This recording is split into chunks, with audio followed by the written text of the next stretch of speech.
કોળી સમાજ માટે અન્યાય ને અત્યાચાર થતો હોય ને ત્યારે પૈસાવાળા લોકો તો ખૂબ છે કોળી સમાજમાં, પરંતુ જે વાપરે ને એ પોતાને કાંઈ નથી લડવું, કોઈ ચૂંટણી પણ નથી લડવી અને વિચારી પણ નથી કે હું આ ચૂંટણી લડીશ કે હું આ કંઈ બની જાય, એવું મનમાં પણ નથી. પરંતુ કોઈ સમાજની જ્યારે હોય ને ત્યારે દાજ જોવતી ન હોય, અંદરથી આગ લાગેલી હોય ત્યારે એમ કે ભાઈ જે વાપરવું પડે. ત્યારે અમે એમ કીધું કે ભાઈ આ કાર્યક્રમ કરવો છે, આપણે આ કાર્યક્રમને કોઈ સમાજ આવે એને આપણે ભૂખ્યા પેટે ન કઢાય. આપણી સૌરાષ્ટ્રની પરંપરા છે તો કે બધા જ કોળી સમાજને હું એકલો જમાડી દઈશ. એવો કાળુ જાંબુસર વિનંતી કરી છે કાર્યક્રમ. જય કોળી સમાજ, આજે આટલી સંખ્યામાં ભેગા થયા, ખાસ કરીને શરૂઆત મારે ત્યાંથી કરવી છે કે જે કોઈ ન કરી શકે એ કોળી કરી શકે. આજે આજ સુધીમાં એક પણ જગ્યાએ સીટની તપાસમાં ન્યાય મળ્યો નથી અને આજે ન્યાય મળવાની શરૂઆત થઈ ગઈ છે.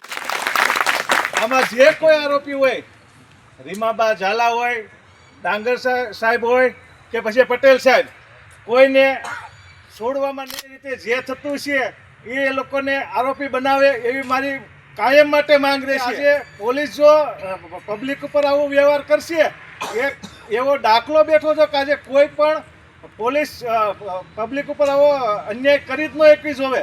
એટલે ખાસ કરીને આ લોકોને સસ્પેન્ડ કરી અને કાયમ માટે નોકરી ન લે એવી મારી માંગણી રહેશે. જે કહેવાય ને કે આજ સુધીમાં જે નથી થયું એ આજ તમે બધા મિત્રો છો એટલે આજે બધું થાય છે. ઘણા લોકો સમાજમાં ભાગલા પડાવવાની નીતિ અપનાવવા માંગે છે. ખાસ કરીને આપણા પશ્ચિમના ધારાસભ્ય અને કેબિનેટ મંત્રી જીતુભાઈ વાઘાણી, જે માત્ર એક દાજ રાખી કુંવરજીભાઈને ત્યાં બોલાવે છે અને ફોટા પાડી અને સોશિયલ મીડિયા પર પહેલા પેજ પર એનું આવે છે, એ મૂકે છે જીતુ વાઘાણી. અને આજે થોડા દિવસ રહીને આની માટે જે લડતા હોય હીરાભાઈ સોલંકી, તો એનો ફોટો એને બોલાવીને શુભેચ્છા મુલાકાત ગણાવી અને પોતાનો ફોટો મૂકીને આપણા સમાજમાં ભાગ પડાવવા માંગે છે. તો જીતુ વાઘાણી, તારે જે ભાગ પડાવો એ પડાવી લેજે.